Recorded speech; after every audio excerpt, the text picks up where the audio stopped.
Good morning, hi there, and a very warm welcome. You're watching The Breakfast Club with me, Kritsween Valia. Well, this morning, first up, we will shift our focus to a worrying pattern once again emerging from one of these cities in the country. Contamination fears in Pune, putting city water safety under the spotlight. Top water experts join us this morning once again to break down the risks that come with this and what cities need to fix right away. And then coming up on the show, a conversation with Mr. S. Devarajan on his book Designed to Win, the real decisions behind Tata Elxsi's journey, an honest look at leadership, risk and what it takes to keep a company steady when the stakes are high. And finally, we'll be shifting our focus to some stories down south. We will be talking about Telangana Chief Minister Revanth Reddy's willingness to offer 1,000 crore rupees support to the Gandhi family and how the BJP has slammed this as ATM politics. That and much more coming up this morning.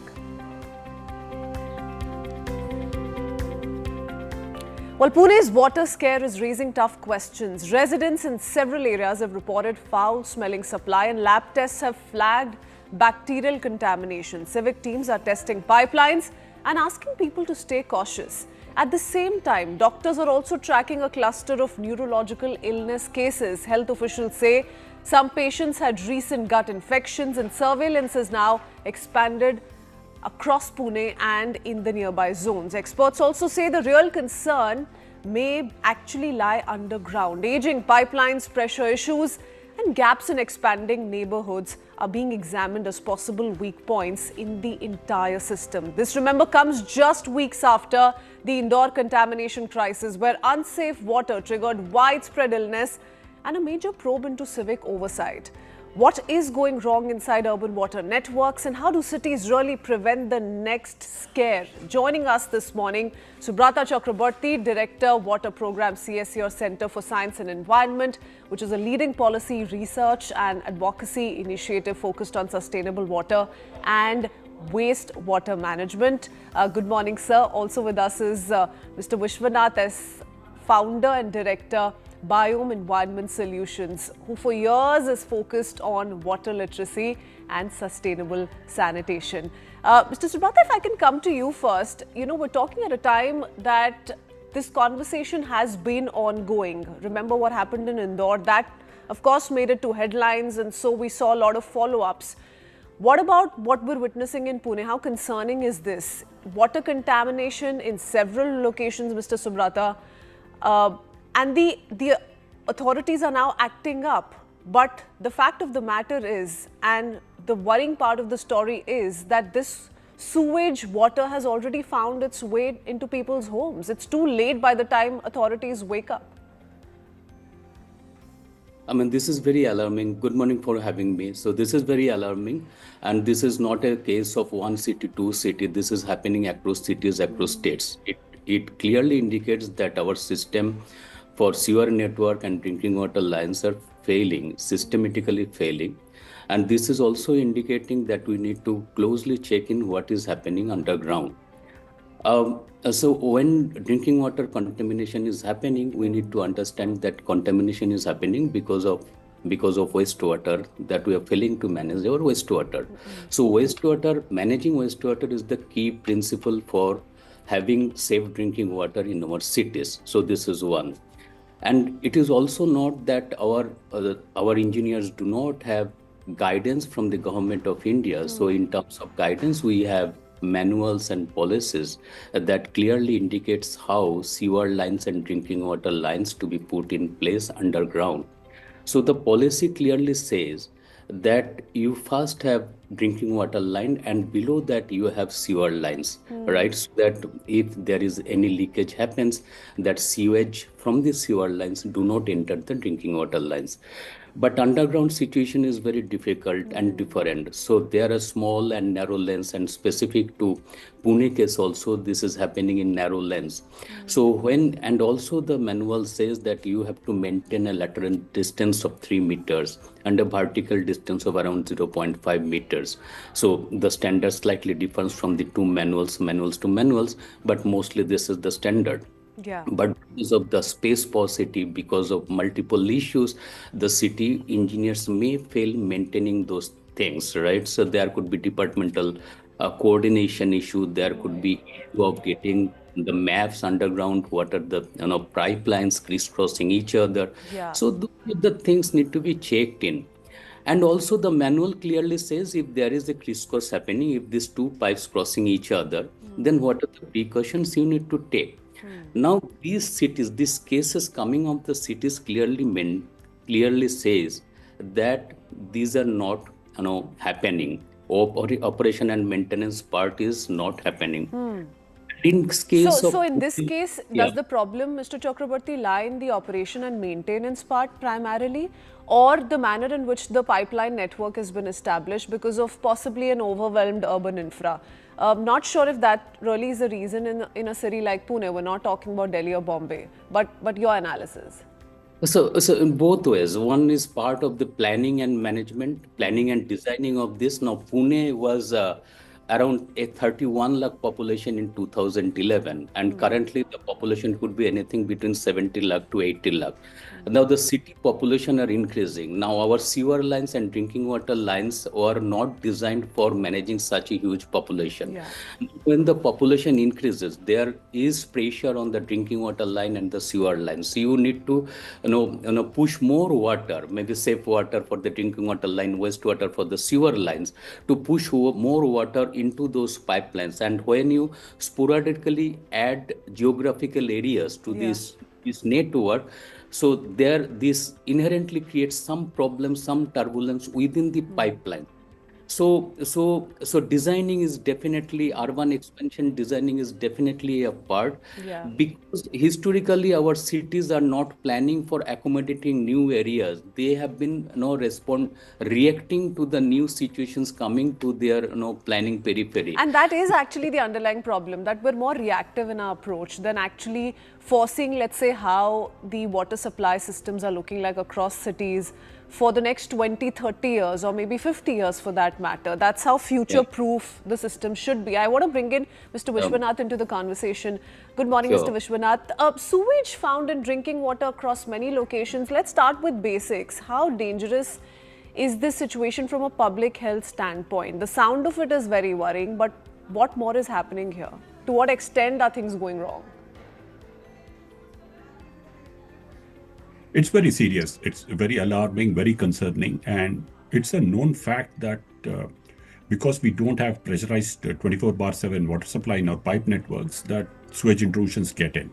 However, if we do not take adequate precautions, we'll be faced with public health calamities, which can be very, very severe. Mr. Vishwanath, Mr. Chakrabarti just highlighted the basic design, infra-related problems. How does sewage enter drinking water pipelines? Let's decode that further. So from your experience, what are the most common technical failures? Is it pipeline leaks? Is it cross connections? Is it pressure imbalance, or just poor sewage network maintenance? Well, it's actually a combination of poor water network maintenance and poor sewage network maintenance. Typically, the one weapon that civil engineers have from a public health perspective is to ensure something called residual chlorine, which is chlorine at the end of the pipe at the consumer level, which should be roughly between 0.2 to 1 part per million. If we keep track of this chlorine, residual chlorine, and make sure that the water supply system has this residual chlorine, then we will not face any contamination impacts from bacterial and viral contamination. But we fail to do this. We fail to ensure residual chlorine at the consumer level. Okay. Mr. Chakrabarti, let's talk about people who are suffering as a result of mismanagement on so many levels. A lot of times, unfortunately, we've seen that, your high-rise buildings, your secure societies, localities, typically have access to clean water. So they may have in-house filters, they may have an entire process that benefits them at the end of the day. It's these rural clusters or areas that are not really given too much attention that end up bearing the brunt of unhygienic water or sewage water mixed in their water supply. Don't you think that's also a clear pattern? See, if you have a purification mechanism, definitely your chance of getting contaminated reduces. This is one. But at the same time, we need to understand why majority of cities are failing, right? So many cities are dependent on the groundwater sources also. There are tube wells and bore wells. People also based their water from there. And in case of Pune, there are many, so a couple of hundreds of bore wells and these dug wells people uses, right? And the exact number is not possible. There are several numbers coming from. Now, according to municipal records, the municipality Pune is now covering almost 95% sewer coverage they have, Pune. But they also said that there's 65% of the sewage network, 64% sewage they capture, which means around 30% of the sewer wastewater that the city generates is not being captured and not treated. Yeah. Pune, there are multiple small channels of water. Those are feeding the river, Mulamutha River. You will be surprised to know that these rivers are at least 2 lakh years old. And this city is at least 800. The city habitation started growing from 8th century. So it's an old city, old river network.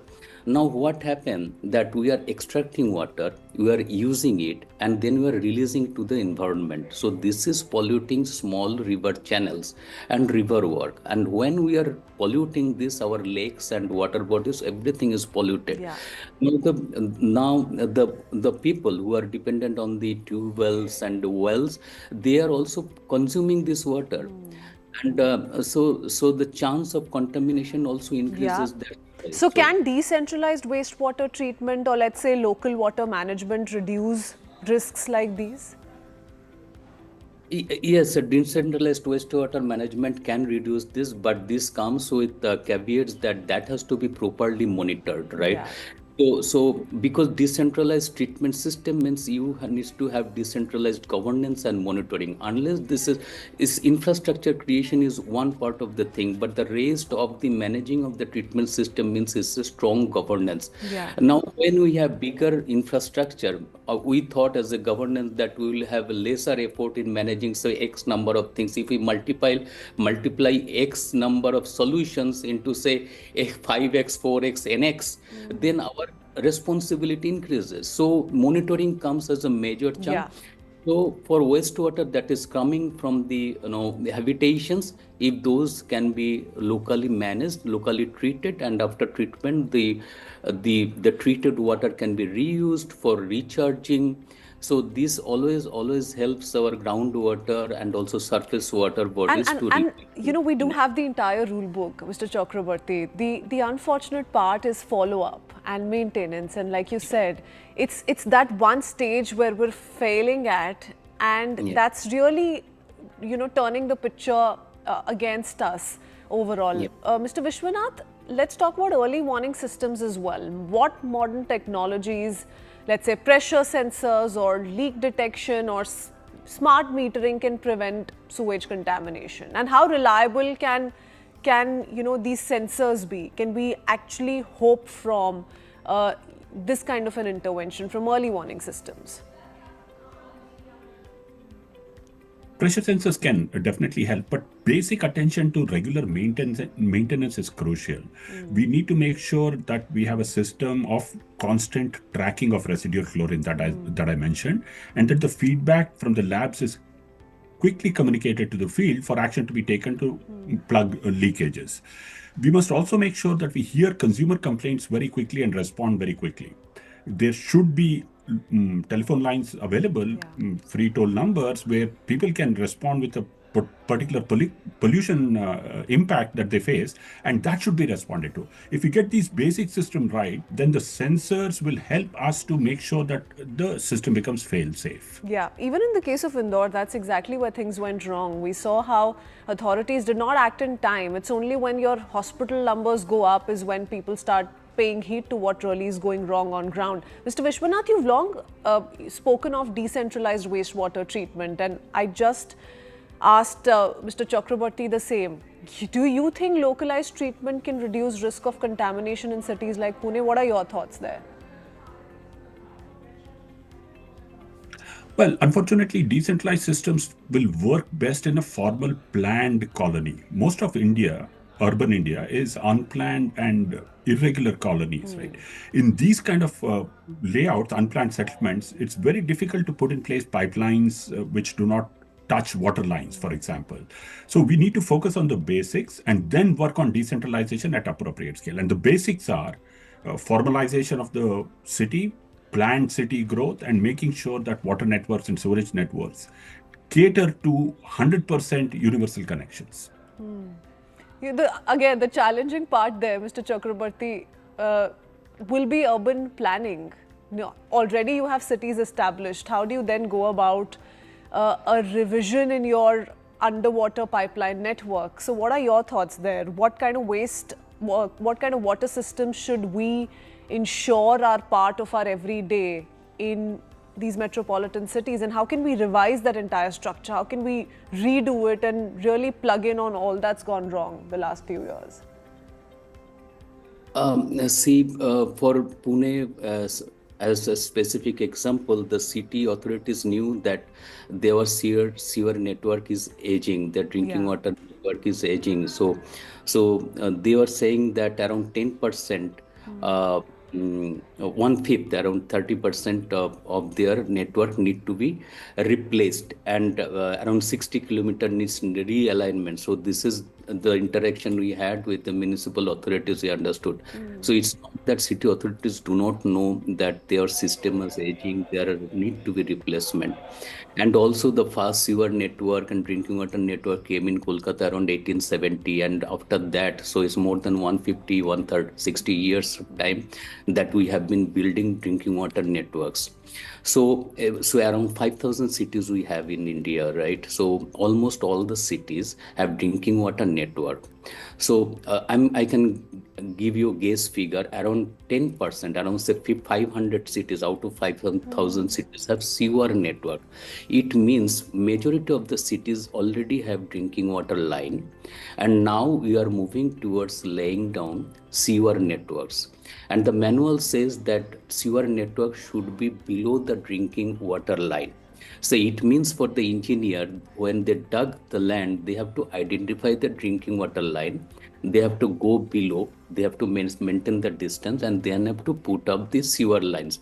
So this is an engineering challenge. But fortunately, we have now new technologies. With the technologies and capacity building, the city engineers can identify the drinking water line, so they can replace the drinking water lines. So this is one part of it. Another part of this is that we have many informal settlements in the cities, and the number is there also in Delhi and also in Pune, in all other cities. And these cities, these pockets are very interesting. These pockets, they may not have a proper drinking water lines, they may not have a proper sewer lines, right? And the problem starts from our household, our toilet. Now, flushing and forgetting is a common phenomena across class and creed in India. So be it high class, be it low class, we flush and forget what happens to the fecal matter, right? So this is basically going to a containment structure. We see the polished, white, beautiful front end, the commode we use, but after that, this is going to the containment structure. This containment structure is faulty in multiple cases. It happened in Indore that the containment structure is set up just before the drinking water line. So because we don't know what is there beneath the ground, right? And this is the problem. And our masonry system across cities, is they are poor. And to make it worse, to make matters worse, Mr. Chakraborty, you have unpaid dues in this case in Pune of over 930 crore rupees. So how is that going to help a situation that's already out of control? Mr. Vishwanath, your thoughts, can unpaid bills cripple water safety, and to what extent? So when utilities don't recover costs, what corners are typically cut first, and how does that impact, let's say, maintenance or sewage treatment or basic upgrades?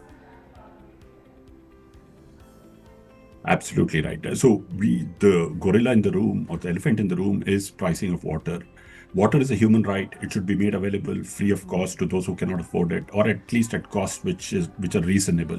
But beyond a certain limit, water should be priced so that the municipality or the institution which is providing it has enough funds for operations and maintenance. And that's the most crucial component of a water supply network, making sure that the systems are robust, that the chlorination levels are good and correct, that pipes don't leak, they don't rust, and that sewage water and drainage water is not picked up in the pipe network. And that will start when there is fiscal responsibility, but also institutional responsibility to make sure that water safety plans are in place.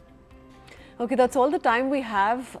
Unfortunately, we're not going to be able to touch upon the cities that possibly are getting it right, Mr. Chakrabarti, but that's a conversation for later. And hopefully people will pick on what's happening in Pune and really act in time so we can prevent what happened in Indore not too long ago. Thank you, gentlemen, for joining us this morning. Thank you. Thank you. All right, with that, shifting our focus now to our person of interest this morning. He is a leader who has seen the inside of tough boardroom decisions. He is the author of the book Designed to Win, which is, a look at the decisions, risks and real moments behind Tata Elxsi's journey. Mr. S. Devarajan, former managing director of Tata Elxsi and a key figure behind Cisco India Growth Story, joins us to talk about building teams, making hard calls and what actually keeps a tech company steady when the pressure is real. Good morning, sir. Thank you for being with us here on the Breakfast Club. Thank you. Thank you very much for inviting me to the CNN Breakfast Club, and I'm happy to engage with you. Let's start with what got you to write this book. So tell us about the story behind Designed to Win and what prompted you. We do know that Tata Elxsi has had a unique journey in itself of transformation, from setbacks to achievements and success. And how was that the thought? You thought more people need to know that struggle can also lead to, stories of achievement which are going to be spoken of for generations to come. Yeah, so it happened. Actually, I had no intention of writing a book, and it's been about 24, 25 years since I left my cap behind at Tata Elxsi. Yeah. And I was approached by an investment management firm who wanted me to tell them the story of the struggles of Tata Elxsi and the early days and how it was incubated and all that. And I spent about an hour and a half with him telling him the story. And at the end of it, he took the recording and handed it over to my current publisher, who was Penguin, and said, this is something that you must publish in a book. And the Penguin folks contacted me and said, Dev, this is a book that has to be written. There are so many books written on Tata companies, but this is an untold story. So why don't you do it? It required a bit of persuasion, but I did it. Let's talk about the first bit of that untold story. It goes all the way back to 1980s, isn't it, Mr. Devarajan? In early 1980s. Yes. So from US, to India, how the company wasn't doing as well, financially burdened, moved to India, and that story changed over the next few years. It did take time and a couple of struggling years, I think, there. But you were at the heart of this transformation. So tell us a little bit about the 1980s, 90s. Yeah, oddly enough, it's surprising for the viewers to know that Elxsi Corp was the first computer company to be founded in the United States by an Indian.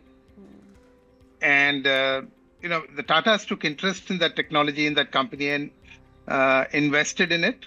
And finally, it found its way to Singapore and then India. Excuse me. By the time it came to India, the company was struggling because Elxsi Corp in the US had already shut down and got merged with another company. And we were saddled with huge debts, huge investments, and with no strategy and no direction. So that's when I came on board, and I was invited by my chairman, and he said, why don't you come and do something about it? And this was none other than Mr. F.C. Kohli, who was the founder of TCS and the doyen and father of the IT industry. So when he sends you an invitation and he requests you or asks you, you cannot refuse. As I say, it was an offer I couldn't refuse. Yeah. So Mr. Yeah. Kohli's is one a big part of this story, and Yes. he's been spoken of every now and then in the book as well. The other huge figure you've spoken of in the book is Mr. Ratan Tata, and there was a time Of course. when you were switching to operating fully out of India that he also had his own doubts around continuing with the same brand name.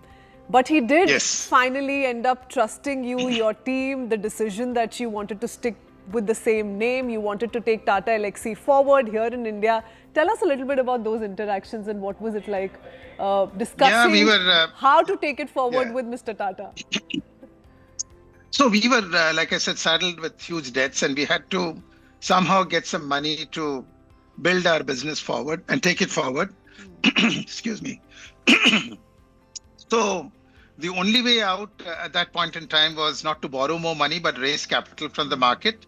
So with a lot of conviction, decisions, and impressions created on the Tata board, we decided to do a rights issue and raise a 1:1 equity, which Mr. Tata himself said, who's going to subscribe to such a loss-making company? So I said, there is a Tata brand.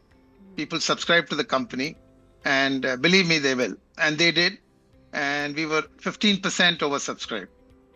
Okay. Subsequent to that, during the same time, he said, hey, Devarajan, Tata Elxsi is good, but Elxsi is no longer a brand in the US. It doesn't mean anything for us here. What we are doing is very different from what it was doing. So why don't you change the name of the company? I said, Mr. Tata, we have built this brand over the years, last 2-3 years, and it's a well-known brand in India. Why do you want to change it? He said, no, let's do that, because Elxsi doesn't mean anything for anyone anymore. I held on and I said, I think we should keep the brand. He said, no, get me some names, alternate names. So we ran an internal competition within the employees, and finally we shortlisted 2 names. And then I was chatting with my CFO, and he said, changing the name of the company entails a lot, Devarajan. It's not simple. It'll cost us a lot of money.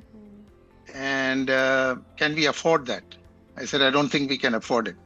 Well, then the ball is in your court. Please convince Mr. Tata that this cannot be done.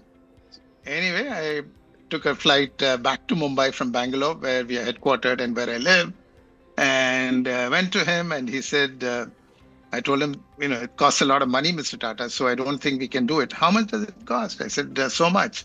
He said, borrow it from Tata Industries. They will give it to you. Yeah. I said, that's why we are what we are today. Yeah. So no more we are in borrowing. deep, No more borrowing. We stick no to more the name, borrowing. and he gave in to that idea. Lovely. Mr. Gave into that Devarajan, idea. we don't have too much time, but I do want to emphasize on this one thing, which is again very unique to the entire story that comes with Tata Elxsi. There was a time when IT services companies were booming, but Elxsi chose a different path, a design-led path. I genuinely think that must have been a contrarian bet back in the day. So one is that, and two, having gone through all of those challenges and conquering all of those challenges successfully, what message do you hope Tata Elxsi's story gives to young entrepreneurs or designers? So what can they really learn from Design to Win and the story that you're sharing with us? Okay, so there are 2 bullets here. One is we did things very differently from the others because we were already lagging behind. And if we wanted to come up tops, we couldn't be following the other companies like the TCS or the Wipros and the Infosys. We wanted to do something different. And I remember at a conference, Mr. Tata said to the CEOs of all the Tata companies, 89 of them were there then, said, hey guys, you must be number 1 or number 2 in the business or you're in, or don't be there. And that hit me like a bullet. I said, hey, we will do something where we will retain our number 1 or number 2 position. So we went completely lateral, did something very different in this design-led thinking strategy. And we got into niche markets, and we continue to be number 1 after 30 years of defining that strategy. So I think my advice or my mantra to young entrepreneurs, not so young entrepreneurs too, would be, whatever you do, drive it with passion. Be a team player. Take the team along with you in whatever you do. Don't, be a tennis player, not that kind of a team player, be a footballer or a hockey player where the leader runs with the team, and do everything with deep passion, then you succeed. You've emphasized so much on working as a team. Have you, and I'm just asking, have you made decisions in the past that were unpopular internally? Honestly, there could be non-strategic tactical decisions which had to be done, which certainly would be unpopular, but nothing to do with the corporate decisions or business strategy, where always the team is in concurrence. Okay, lovely. Thank you so much, Mr. Devarajan. Thank you so much. That's all the time we have. Thank you for joining us and sharing that wonderful story with us. Thank you. Okay, with that, it's time for us to head into a very quick break. Lots more lined up when we return. We're not done as yet. Stay tuned.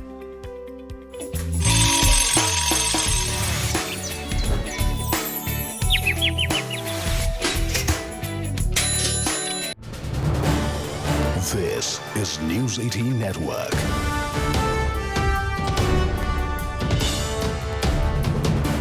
India's largest news network. So we begin with news coming in from Telangana viewers that Telangana's Chief Minister Revanth Reddy is facing sharp backlash after his controversial remark that Congress workers could raise a staggering 1,000 crore rupees for the Gandhi family if needed. The BJP has slammed the statement, calling Telangana the ATM of 10 Janpath, accusing the Congress of prioritizing the Gandhis over the state's development.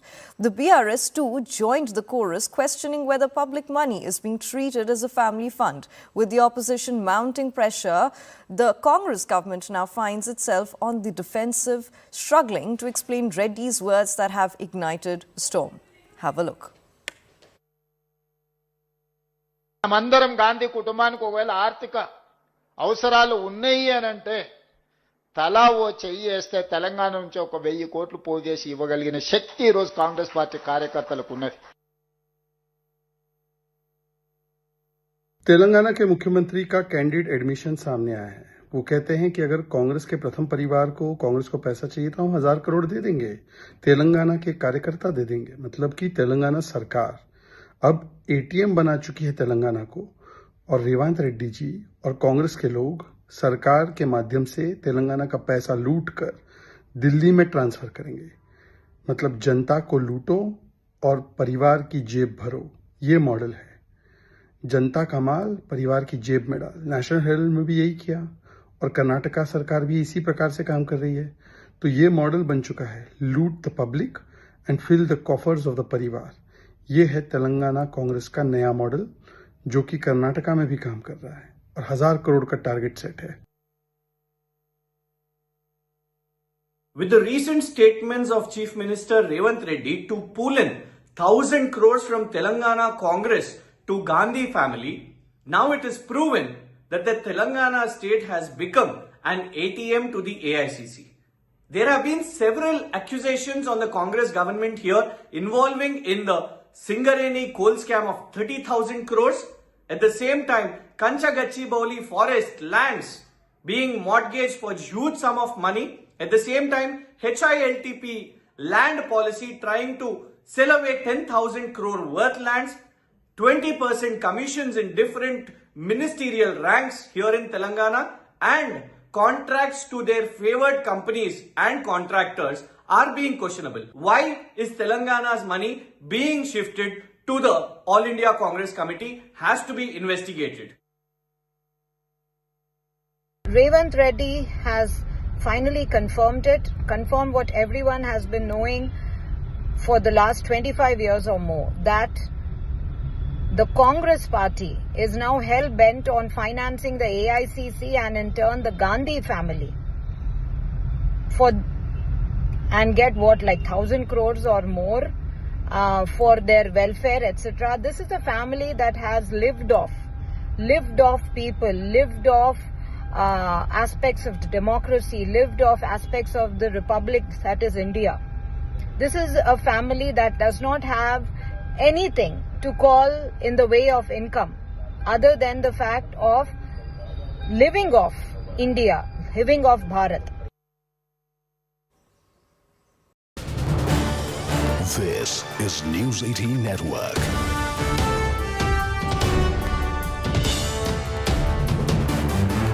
India's largest news network.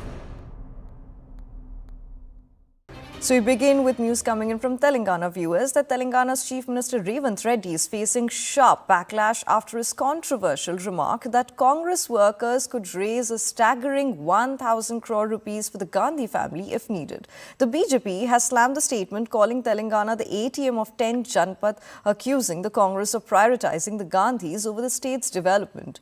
The BRS too joined the chorus, questioning whether public money is being treated as a family fund. With the opposition mounting pressure, the Congress government now finds itself on the defensive, struggling to explain Reddy's words that have ignited a storm. Have a look. మందరం గాంధీ కుటుంబానికి ఒకవేళ ఆర్థిక అవసరాలు ఉన్నాయి అని అంటే తలా ఓ చెయ్యి వేస్తే తెలంగాణ నుంచి ఒక 1000 కోట్లు పోజేసి ఇవ్వగలిగిన శక్తి ఈ రోజు కాంగ్రెస్ పార్టీ కార్యకర్తలకు ఉన్నది. तेलंगाना के मुख्यमंत्री का कैंडिड एडमिशन सामने आया है। वो कहते हैं कि अगर कांग्रेस के प्रथम परिवार को कांग्रेस को पैसा चाहिए तो हम 1000 करोड़ दे देंगे, तेलंगाना के कार्यकर्ता दे देंगे। मतलब कि तेलंगाना सरकार अब एटीएम बना चुकी है तेलंगाना को। और Revanth Reddy ji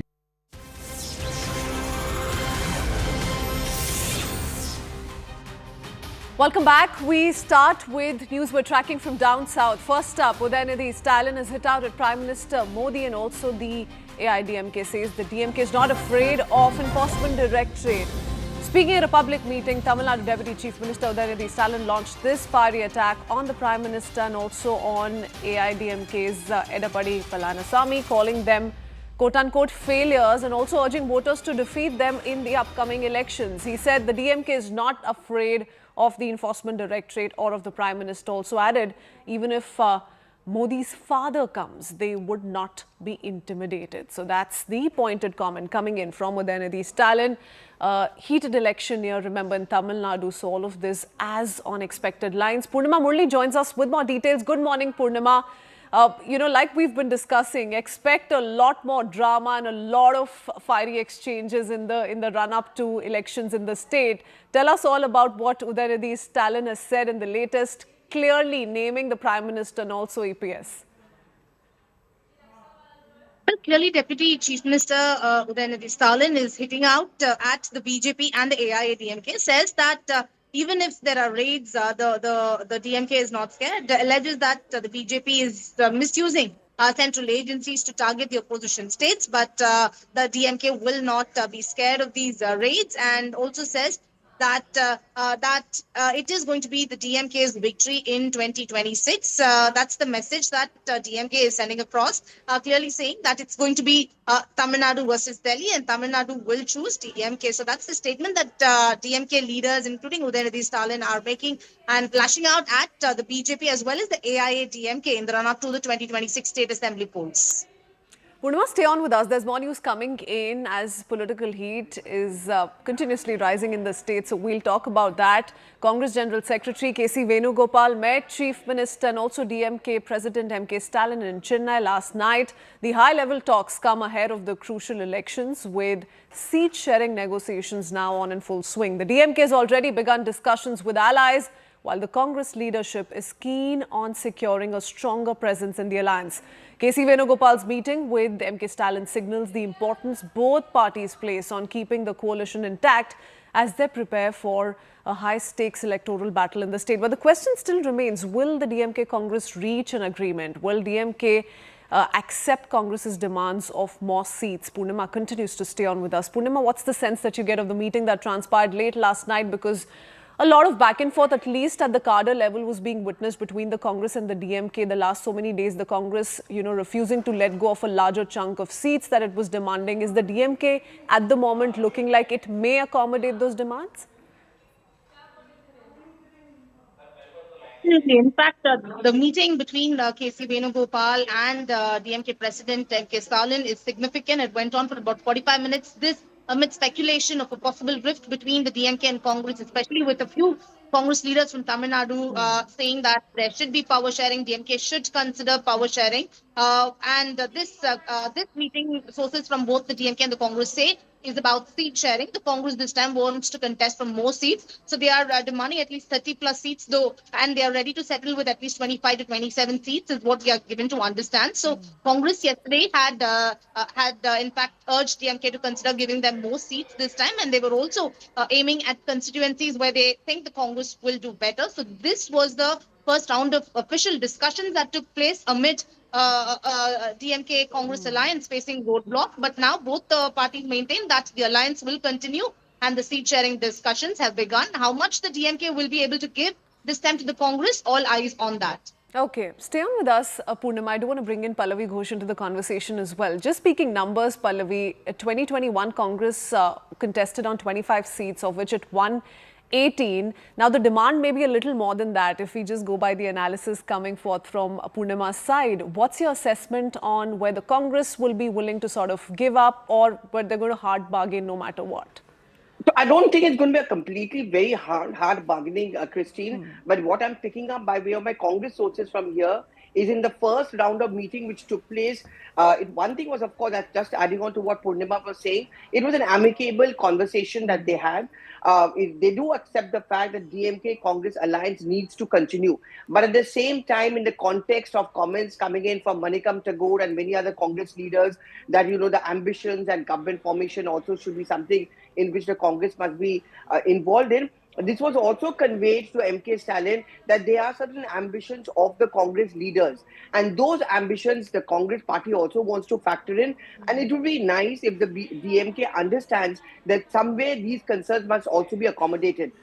Purnima was saying this is just the first round of talks. They've begun. Nothing happens. They're completed in the first round. So I guess we'll have to wait to see how much the Congress is willing to bend. Obviously, they're a junior partner vis-a-vis the DMK in Tamil Nadu. But at the same time, the dilemma of the Congress is it's a national party. It also has to placate its cadre.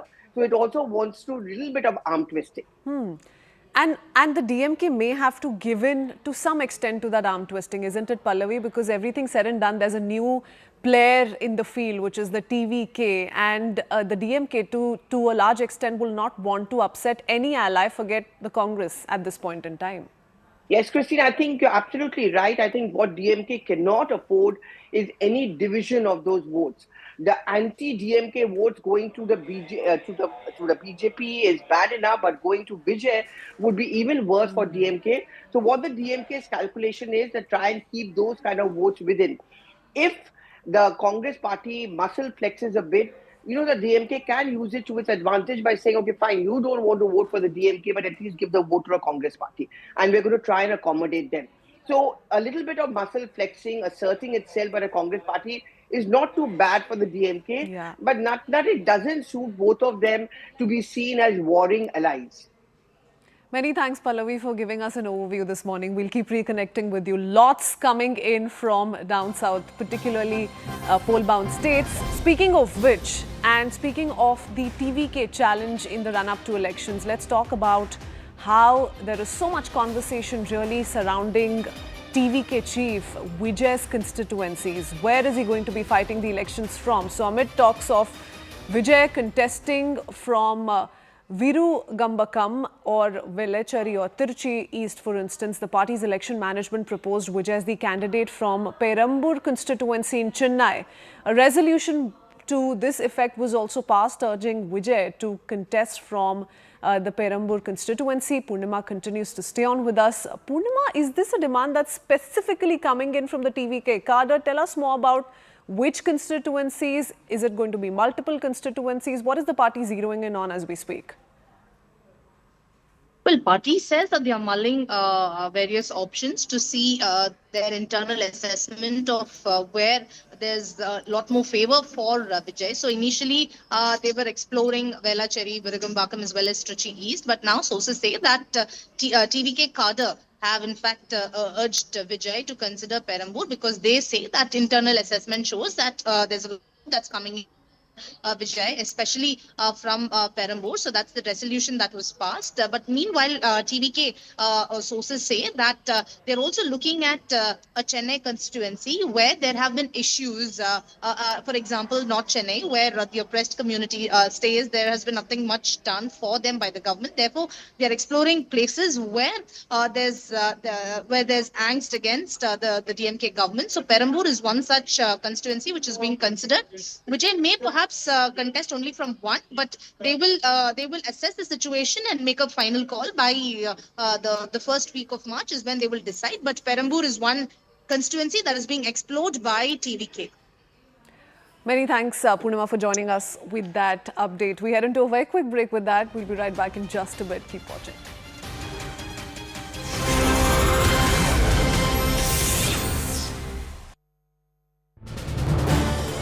This is News 18 Network.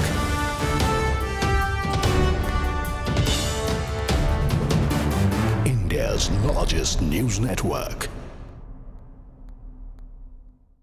So we begin with news coming in from Telangana viewers that Telangana's Chief Minister Revanth Reddy is facing sharp backlash after his controversial remark that Congress workers could raise a staggering 1,000 crore rupees for the Gandhi family if needed. The BJP has slammed the statement calling Telangana the ATM of 10 Janpath, accusing the Congress of prioritizing the Gandhis over the state's development. The BRS too joined the chorus, questioning whether public money is being treated as a family fund. With the opposition mounting pressure, the Congress government now finds itself on the defensive, struggling to explain Reddy's words that have ignited a storm. Have a look. మనమందరం గాంధీ కుటుంబానికి ఒకవేళ ఆర్థిక అవసరాలు ఉన్నాయి అని అంటే తలా ఓ చెయ్యి వేస్తే తెలంగాణ నుంచి ఒక 1000 కోట్లు పోజేసి ఇవ్వగలిగిన శక్తి ఈ రోజు కాంగ్రెస్ పార్టీ కార్యకర్తలకు ఉన్నది. तेलंगाना के मुख्यमंत्री का कैंडिड एडमिशन सामने आया है। वो कहते हैं कि अगर कांग्रेस के प्रथम परिवार को कांग्रेस को पैसा चाहिए तो हम 1000 करोड़ दे देंगे, तेलंगाना के कार्यकर्ता दे देंगे। मतलब कि तेलंगाना सरकार अब एटीएम बना चुकी है तेलंगाना को, और रेवंत रेड्डी जी और कांग्रेस के लोग सरकार के माध्यम से तेलंगाना का पैसा लूट कर दिल्ली में ट्रांसफर करेंगे। मतलब जनता को लूटो और परिवार की जेब भरो, ये मॉडल है। जनता का माल परिवार की जेब में डाल। नेशनल हेराल्ड में भी यही किया, और कर्नाटका सरकार भी इसी प्रकार से काम कर रही है।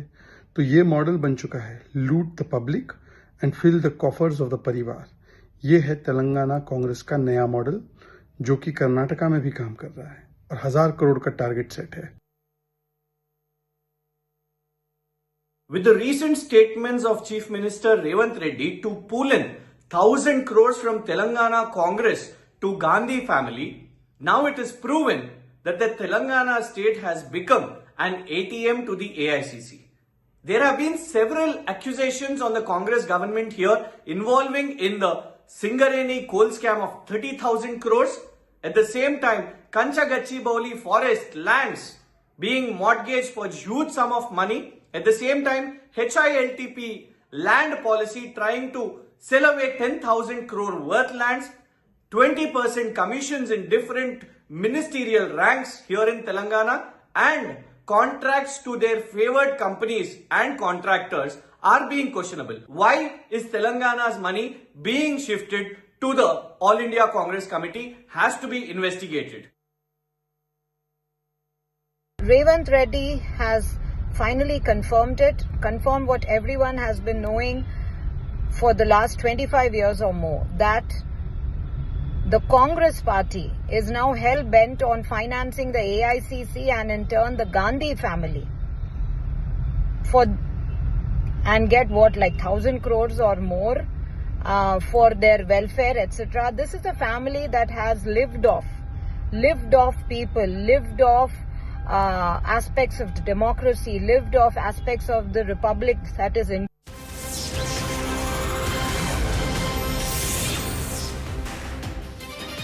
Welcome back. Well, Telangana Chief Minister Revanth Reddy is facing sharp backlash after his controversial remarks that Congress workers could raise a staggering 1,000 crore rupees for the Gandhi family if needed. The BJP has slammed the statement, calling Telangana the ATM of 10 Janpath, also accusing the Congress of prioritizing the Gandhis over the state's development. The BRS too joined the chorus, questioning whether public money is being treated as a family fund. With the opposition mounting pressure, the Congress government now finds itself on the defensive, struggling to explain Revanth Reddy's words that have ignited this huge political storm. First up, here's what the Chief Minister said. మందరం గాంధీ కుటుంబానికి ఒకవేళ ఆర్థిక అవసరాలు ఉన్నాయి అని అంటే తలా ఓ చెయ్యి వేస్తే తెలంగాణ నుంచి ఒక 1000 కోట్లు పోజేసి ఇవ్వగలిగిన శక్తి ఈ రోజు కాంగ్రెస్ పార్టీ కార్యకర్తలకు ఉన్నది. तेलंगाना के मुख्यमंत्री का कैंडिड एडमिशन सामने आया है। वो कहते हैं कि अगर कांग्रेस के प्रथम परिवार को कांग्रेस को पैसा चाहिए तो हम 1000 करोड़ दे देंगे, तेलंगाना के कार्यकर्ता दे देंगे। मतलब कि तेलंगाना सरकार अब एटीएम बना चुकी है तेलंगाना को, और रेवंत रेड्डी जी और कांग्रेस के लोग सरकार के माध्यम से तेलंगाना का पैसा लूट कर दिल्ली में ट्रांसफर करेंगे। मतलब जनता को लूटो और परिवार की जेब भरो, ये मॉडल है। जनता का माल परिवार की जेब में डाल। नेशनल हेराल्ड में भी यही किया, और कर्नाटका सरकार भी इसी प्रकार से काम कर रही है। तो ये मॉडल बन चुका है, loot the public and fill the coffers of the parivar. ये है तेलंगाना कांग्रेस का नया मॉडल, जो कि कर्नाटका में भी काम कर रहा है और 1000 करोड़ का टारगेट सेट है।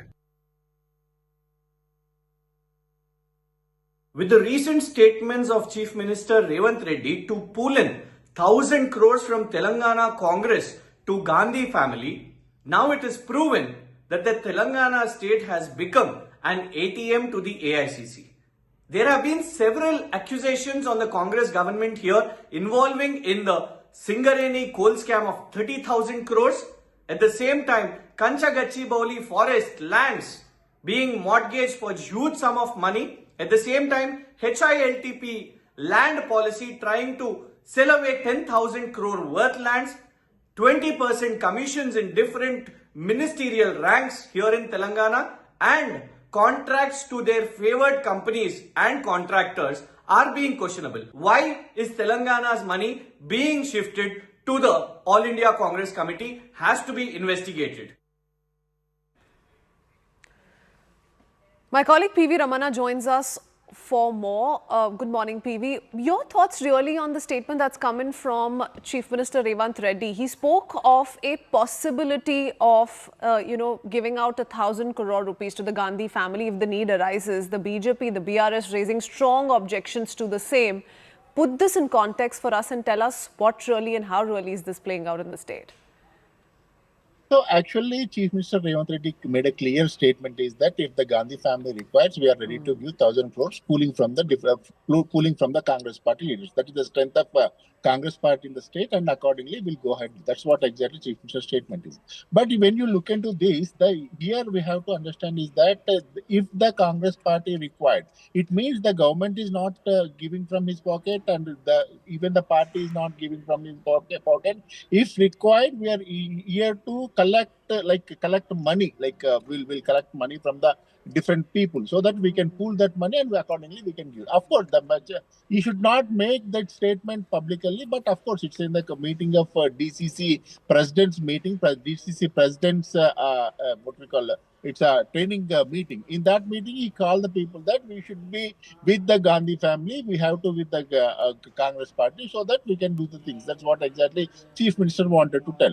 But definitely, Chief Minister's comments, definitely it is becoming the controversial because making the open statement, we are ready to give 1,000 crores means already BRS and other opposition parties is already making the allegations is that the government's looting the public money in the name of contracts, in the name of like what we call collection of money from the different parts of different type of people from the state, and they are making huge corruption so that they are making the money, and accordingly they wanted to support Congress. So it's being seen as a case of misplaced priorities because in the past the state has faced a few issues in certain payments, and how is it that you're willing to really chunk out 1,000 crore rupees if the need arises on the Gandhi family's part? Thank you so much, PV, for joining us with that update. Shifting our focus to more coming in from Telangana, and a major setback to Naxals in the state. After Devji's senior Naxal leader Raji Reddy is also surrendered, and this along with 50 Maoists before the Telangana police. Raji Reddy was operating from Chhattisgarh but moved to Telangana a month earlier, and after intensified operations by the Chhattisgarh police. This is the latest coming in. Arunima joins us with more. Arunima, tell us about this Maoist leader Raji Reddy, the surrender, because it comes with 50 cadres. All of them have surrendered before the Telangana police. So one must qualify by saying the Telangana police has been very tight-lipped. Officially, they have not said a word, even though the last 48 hours have been abuzz with chatter, and it has been confirmed by Chhattisgarh Chief Minister and Home Minister. But Telangana itself has been tight-lipped. But these are reports that are coming in that suggest that after Devuji, alias Tirupati, who's the General Secretary, which means he's the Chief of Maoists, another old-timer, his popular name is Sangram. That's how the cadre knows him as. Sangram, alias Malla Raji Reddy. He's one of the oldest members of the CPI Maoists, joined in the 1970s. I think he joined in the 1975-1976 era when CPI Maoists was still, in its nascent stage. And Telangana is where his base was really. He's believed to be one of the senior most, and him surrendering with 50 other cadre members means that the Telangana unit of CPI Maoists has suffered a body blow. And yet to still get in a confirmation from Telangana police. Thank you so much, Arunima, for joining us with that quick update. Shifting our focus now to how Delhi Police's special cell has arrested 8 suspects in Tirupur in Tamil Nadu, including 6 Bangladeshi nationals, for allegedly planning a terror attack linked to Pakistan-based terror outfit. Officials say the suspects had posted pro-terror content online, highlighting cross-border extremist threats. The arrests have sparked a political controversy. AIDMK General Secretary and leader of opposition EPS slammed the DMK government, accusing it of failing to maintain law and order, and also calling the incident a serious security lapse under Chief Minister M.K. Stalin. The DMK, though, has hit back, saying monitoring terrorist activity and protecting borders is the responsibility of the BJP-led central government, and also urged critics to direct their anger at the centre, not the state. Sir, ये कैसे module काम करता, कितने संदिग्धों की गिरफ्तारी हुई है? देखिए, ये 8 लोग हमने अभी गिरफ्तार किए हैं, जिसमें 2 लोग जो हैं जिनका रोल काफ़ी एक्टिव लग रहा है।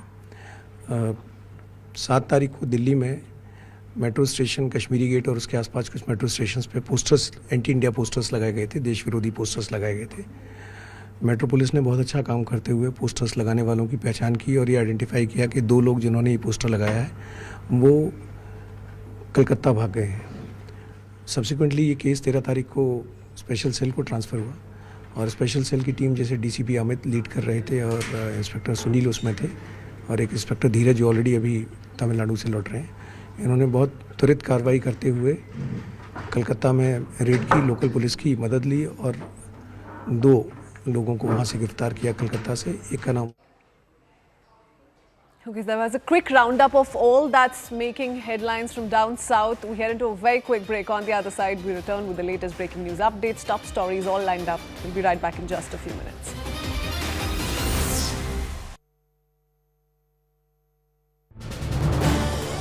This is News 18 Network.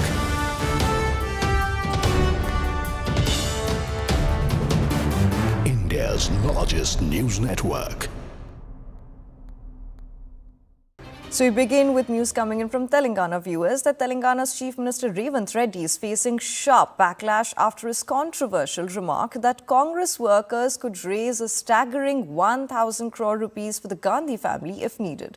The BJP has slammed the statement, calling Telangana the ATM of 10 Janpath, accusing the Congress of prioritizing the Gandhis over the state's development. The BRS too joined the chorus, questioning whether public money is being treated as a family fund. With the opposition mounting pressure, the Congress government now finds itself on the defensive, struggling to explain Reddy's words that have ignited a storm. Have a look. మందరం గాంధీ కుటుంబానికి ఒకవేళ ఆర్థిక అవసరాలు ఉన్నాయి అని అంటే తలా ఓ చెయ్యి వేస్తే తెలంగాణ నుంచి 1,000 కోట్లు పోజేసి ఇవ్వగలిగిన శక్తి ఈ రోజు కాంగ్రెస్ పార్టీ కార్యకర్తలకు ఉన్నది. तेलंगाना के मुख्यमंत्री का कैंडिडेट एडमिशन सामने आया है। वो कहते हैं कि अगर कांग्रेस के प्रथम परिवार को कांग्रेस को पैसा चाहिए तो हम 1000 करोड़ दे देंगे, तेलंगाना के कार्यकर्ता दे देंगे। मतलब कि तेलंगाना सरकार अब एटीएम बना चुकी है तेलंगाना को, और रेवंत रेड्डी जी और कांग्रेस के लोग सरकार के माध्यम से तेलंगाना का पैसा लूट कर दिल्ली में ट्रांसफर करेंगे। मतलब जनता को लूटो और परिवार की जेब भरो, ये मॉडल है।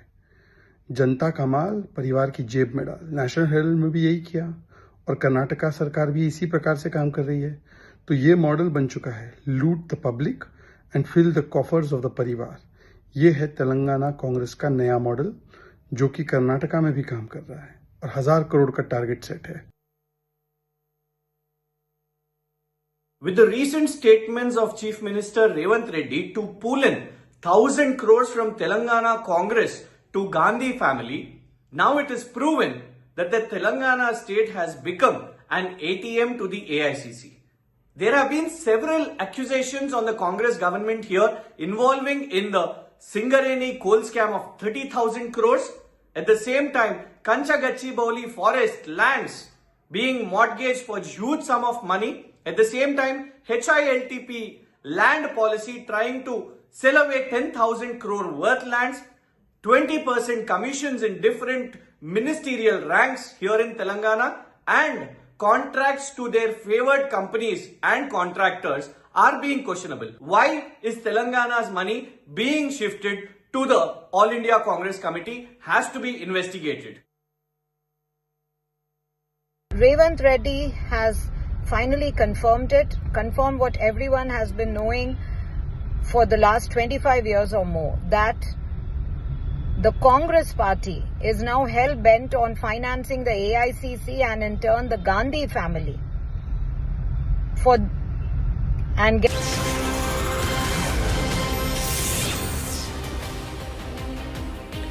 Good morning and a very warm welcome. Thanks for staying tuned to CNN News 18. I'm Kritsween Valyan. Here are the top headlines we're tracking at 9 this morning. News 18 network to host Chennai Town Hall, focusing on Tamil Nadu's political future, with experts discussing key growth and strategic opportunities. Amid rising tensions in the alliance, Congress General Secretary K.C. Venugopal has met Chief Minister M.K. Stalin late last night after Congress erased its earlier firm stance on power sharing. EPS slams DMK after Delhi police arrests 8 individuals in a terror plot in Tirupur. DMK hits back, blames Centre for Border Security and Counter-Terrorism. TVK cadres urge Chief Vijay to contest the Perambur seat in the upcoming elections, showing strong support for his candidacy to represent the region in Legislative Assembly. BJP attacks Revanth Reddy for offering 1,000 crore rupees to Gandhis, accuses him of exploiting Telangana as his ATM.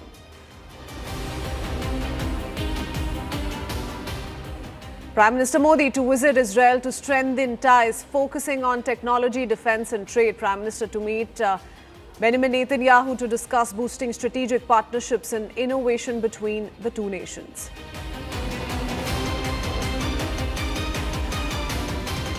Mexican drug lord Nemesio El Mencho is killed by the army. His cartel retaliated violently, sparking chaos and unrest across the region. A major winter storm batters New York City in the northeast, bringing heavy snow, travel bans and flight cancellations as authorities warn residents to brace for dangerous conditions.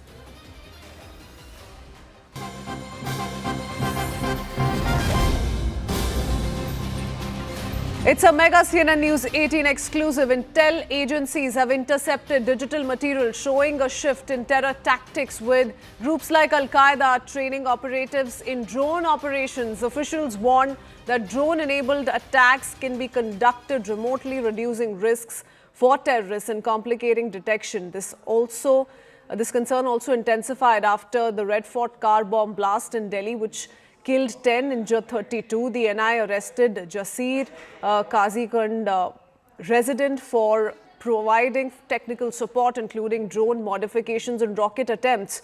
Working with the main accused, Umar Nabi, authorities emphasize that emerging technologies are reshaping urban security threats, requiring rapid adoption of surveillance and counter-terrorism strategies. Let's talk about the grounds on which all of this tech-enabled terror plot is being scrutinized, is being looked at. This is Al-Qaeda pushing digital content to train cadres. That's the CNN News 18 exclusive. We're breaking down for you the ground attacks to tech-enabled terror plot. We're also learning that cadres and sympathizers are being trained in drone operations, and this has become one of the key focus areas now of these terror groups. High amount of digital material has been intercepted in the last 6 months alone. Do remember, the last 6 months have also seen a lot of probe around the Delhi Fort car crash. And now, as a result, we're looking at a lot of digital material that's been intercepted in the last few months. Intel agencies have warned of clear shift in terror strategy. And this is the strategy which is being adopted by some of these terror groups. They're shifting from attacks to tech-driven tactics, and adapting drone technology is one of the key focus areas of these terror groups. Now, why is it worrisome, viewers? Let's talk about concerns here. Intel agencies, of course, looking at this renewed pattern, but there need not be any physical presence or direct execution, and that's why this model becomes extremely friendly for these terror groups, is why it's also concerning for security agencies here in India. It reduces detection risk for terrorists. Very difficult to detect where is the drone come from, who is operating the drone, and that's why it is advantaged some of these terror groups. A major challenge for security agencies because detection becomes extremely difficult. Even this origin of attacks then becomes extremely complicated for the agencies to unearth. I do want to bring in Ankur Sharma into the conversation. Ankur, you know, we're breaking down this entire module which now the terrorists are resorting to. It is focused on tech-enabled, terror tactics, part of which is also drone operations. But to what extent are we looking at a shift now to this kind of a tech-friendly, module by terrorists across? Certainly. So this time, in past 6 months, several intelligence agencies as well as investigation agencies of India have already intercepted multiple digital material, which shows that there is an increased amount of material available online, and they are consistently pushing this content to various their sympathizers and cadres related to drone training, drone operation, how to operate drone, and how to modify these drones to execute attack in parts of the country. In this particular attack, according to the senior officials who are analyzing all these details, told us that this is very dangerous because it shifts from a traditional attack like hit and run attack, which we have seen in Jammu and Kashmir earlier as well, and IED attack. In this kind of attack, the executor from a good amount of distance can easily execute the attack, and also it is very easy to escape because in case if there is any kind of attack through drones, it can very easily execute it from a very good amount of distance. So certainly this gives a very challenging job for the intelligence agencies as well as investigation agencies to trace the drone.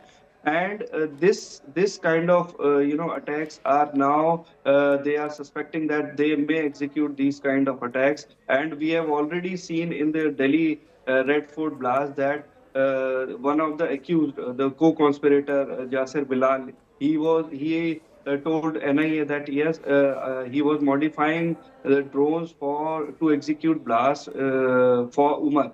So certainly, they have already, the terror organizations have already started executing this new strategy, which is a tech-based strategy, and they are also educating their cadre sympathizers through online digital platform without directly giving physical training. through online material. So this is certainly the latest worry for intelligence as well as investigation agencies. Back to you. So you know, terror groups now looking at this new tactic. They're focusing on training their operatives on drone operations, and already we're seeing high-tech drones changing warfare. Now, terrorists following the same playbook becomes extremely concerning for security agencies across the country. Ankur, thank you for joining us with that update. We'll try and get in expert reactions to this as well. For now, shifting our focus to more breaking news coming in. We're learning that Chief Minister Devendra Fadnavis has now said that the CBI will probe the plane crash that killed Ajit Pawar, the former Deputy Chief Minister of Maharashtra. This is a big update coming in as far as investigations into the plane crash are concerned. Do remember, this is the plane crash that resulted in the death of Ajit Pawar, and there have been a lot of demands that have been raised on how a central agency must now step in and conduct investigations on what really led this plane to crash. A lot of politicians, especially Ajit Pawar supporters, have come out to say that this reeks of a conspiracy, and perhaps that's the angle that's going to be looked at by the CBI as well. But this is a confirmation now coming in from none other than the Chief Minister Devendra Fadnavis, who has confirmed that the CBI will be probing the plane crash that killed Ajit Pawar. Mayuresh joins us with more details. Mayuresh, big word coming in from the Chief Minister. What more details do we have? Absolutely, the CID was already investigating this case, but if you remember that it was Ajit Pawar's family, especially Sunetra Pawar, and both his son had met Maharashtra Chief Minister Devendra Fadnavis along with the NCP leaders, and they've demanded that the CBI should probe this particular incident which happened on 28th of last month. So we have been given to understand that yesterday while speaking with media, Maharashtra Chief Minister Devendra Fadnavis, while answering this question, he clearly said that he had written to the Home Ministry, and he had already spoken with the Home Minister, and he has requested that this particular air crash case should be investigated by the CBI, because if you remember, the family as well as even Rohit Pawar had raised a lot of concerns about this particular case, and a lot of loopholes he had pointed out in his all press conferences which he had done in Mumbai and in Delhi. So now it would be interesting to see when the CBI formally takes this case and when they start their investigation. The Civil Aviation Minister also said that a report on the plane crash will be released on or before the 28th, isn't it, Mayuresh? But tell us about these pointed claims that have been raised by Ajit Pawar's family, particularly his wife and the sons, who have said that all was not well. There are several loopholes they've pointed to. If you could just name a few for us. See, Ajit Pawar's family, especially Sunetra Pawar and Parth and Jay Pawar, they have not come on camera to talk on that. But yes, they have raised the concern, and that's why they demanded this CBI probe. But if you talk about his nephew, Ajit Pawar's nephew, that is Rohit Pawar, he's constantly taking press conferences and he's showing the loopholes in this entire investigation, that how even DGCA, he has delivered an allegation that how DGCA basically gave the wrong information about the plane model on their website. So even he said that there are several links to the DGCA, to the Civil Aviation Ministry. So that's why he said that the independent authority should conduct this particular inquiry of the accident, the air crash which happened in Baramati. And that's why he's constantly doing the press conferences and showing the new proofs or the new loopholes in this particular case and investigation which DGCA and AIB doing. Okay, many thanks, Mayuresh, for joining us with all those details. Shifting our focus now to more breaking news coming in from the national capital. Tensions flared overnight at Jawaharlal Nehru University, or the JNU, after clashes broke out between left and right aligned students groups during a protest march. The march, called by the Students' Union, was demanding Vice Chancellor Shantishri's resignation and the rollback of the rustication orders. Around 1:30 a.m., we're learning that the scuffle escalated into an alleged stone pelting, leaving several students injured. Left-back groups have accused ABVP members of attacking protesters, while ABVP has denied the charges and has also blamed left groups instead for provoking the violence. Now, the situation on campus remains tense with both sides trading allegations, but this is the latest we're learning. Stone pelting was witnessed on the campus premises, and some of these visuals that we've pulled out for you on your screens as well pretty much established the story. We have reactions coming in from both the students' side. Let's listen in. देखिए, यहाँ पे पिछले 7-8 दिन से वामपंथी जो left संगठन है उनकी स्ट्राइक चल रही है और आज उनकी स्ट्राइक की एक बड़ी रैली थी बीसी हाउस के घेराव की।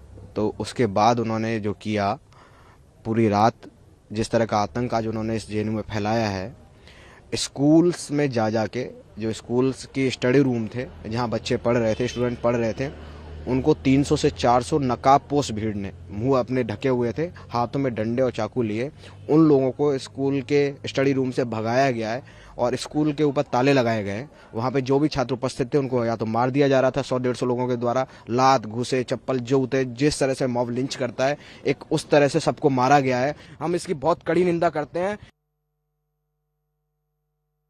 दोस्तों, मेरा नाम प्रतीक भारद्वाज है।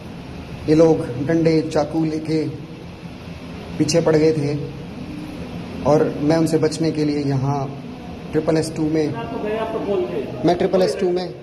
टू के किसी वॉशरूम में छुप गया हूँ। 50 लोगों की भीड़ बाहर खड़ी है मुझे मारने के लिए। इन्होंने पूरा दरवाज़ा वगैरह सब तोड़ दिया। ये देखो, पूरा दरवाज़ा तोड़ दिया है, कुंडी तोड़ दी है और ये इन्होंने यहाँ पे ये आग बुझाने वाला पाउडर जो है ये पूरा छिड़क दिया था और अब मुझे सांस नहीं आ रहा है, मैं मरने वाला हूँ और मेरी मौत का जिम्मेदार सिर्फ ये सिक्योरिटी और पुलिस और ये वामपंथी संगठन होंगे। मुझे सांस नहीं आ रहा है और यहाँ सिर्फ एक पुलिसमैन है जबकि ये लोग 100 हैं, तो मैं किस तरीके से बाहर आऊँ। जो तमाम वामपंथी संगठन हैं यहाँ पे जेएनयू में, उन्होंने एक कॉल दिया था साबरमती टी पॉइंट से लेकर के वीसी हाउस के घर तक मार्च का। मार्च करने के बाद ये लोग आते हैं तो ये जो संख्या होती है 300-400 की, वो नकाबपोश स्थिति में जो है स्कूल एरिया में घुसती है और वहाँ पे स्कूल एरिया में जो कॉमन स्टूडेंट्स वहाँ के स्कूल्स में रीडिंग रूम्स में पढ़ रहे होते हैं, कॉमन रूम्स में पढ़ रहे होते हैं, उनको जाकर के धमकाती है कि यहाँ से बाहर निकलो नहीं तो तुम लोग को हम लोग मारेंगे। और जो ये नकाबपोश स्थिति में रहते हैं, इनके हाथ में हॉकी स्टिक रहता है, इनके हाथ में लोहे के डंडे होते हैं, इनके हाथ में चाकू होते हैं, इनके हाथों में पत्थर होता है। और वहाँ पे जो छात्र रीडिंग रूम से हटने के लिए इनकार करते हैं, उनके साथ ये लोग मारपीट करते हैं, दुर्व्यवहार करते हैं। My colleague Simran Babbar joins us with more details. Good morning, Simran. Worrying images and visuals that we're putting out for our viewers of what happened at the JNU campus late last night. We're talking about 1:30 a.m. Now, these are allegations and counter-allegations flying thick and fast. The ABVP says that, it was left-wing students that were staging a protest and they wanted us to vacate areas like the study room. And when we said no, we were the ones who were charged at. The left wing has another story. What really happened at the premises? Do we have any official confirmation or acknowledgement by the university authorities?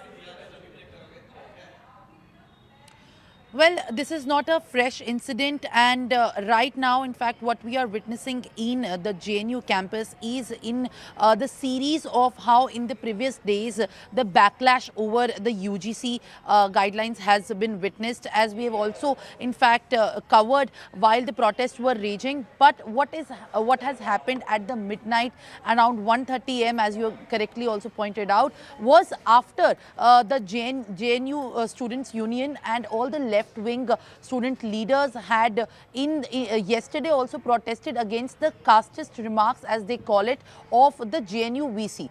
They had been opposing the remarks that have come by the JNU VC in a podcast regarding a Dalit category student, and also over the UGC guidelines and the equity regulation guidelines. And that is where the JNU president, the JNU SU president, and the student leader secretary and all the left wing, including ISA, SFI and DFI, all of them gathered late last night, and around that region of the main campus where the students usually around that time have their studies or their preparations, the prep time going on, they had asked all of those students to vacate that area, and in that heated moment they had actually, as per the allegations what we know so far, that they had also said that you have to vacate, otherwise it will get violent. And that is where the ABVP also has alleged that because of this contention they had objected, and then the left wing students which had gathered in large numbers protesting against this very comment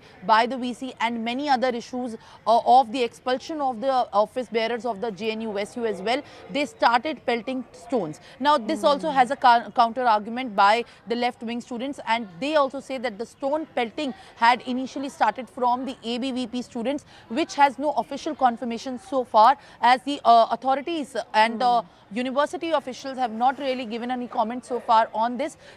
This happened at midnight, but so far there is some less clarity how many injured students are there presently at the campus and how many of them had really been present at the time of the area where this entire violence broke out. Now both in fact both the students leaders are actually in fact attacking each other, and this counter argument and argument has only been intensifying the kind of atmosphere of this flashpoint of the contention on the UGC and the VC comments coming at the back of the podcast statement that has come by the VC of JNU. Okay, so no clarity so far on how bad did the situation turn in terms of injuries that have been received by some of these students, but you're telling us about a host of allegations, counter allegations that have been exchanged by both the sides. Simran, give us a sense of what we see on our screens. So there are a couple of videos that we're putting out. Possibly these videos have been shot by the students themselves. Do they establish the story or clear the air for us on who was the first mover, who exactly pelted stones in the first place that prompted a retaliation? Well, these are indicative evidence, as we can understand, of what may have prompted this violence and indicatively of what really must have led to this, because as we are learning more about what really happened at midnight, videos are surfacing. These videos of the conduct by the left students are shot by the ABVP student union leaders and also the groups as well that I have also spoken to. What they have confirmed to me is that they were in a very calm and in a peaceful manner present there, but it only later actually got intense after they started objecting to students studying in the hall, and that is where the entire scuffle actually started breaking out, and clashes followed later on, and it turned violent abruptly.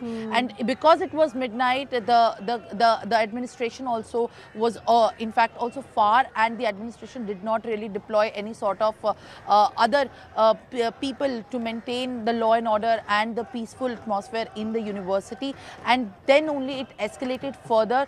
I believe that the university is also going to have a statement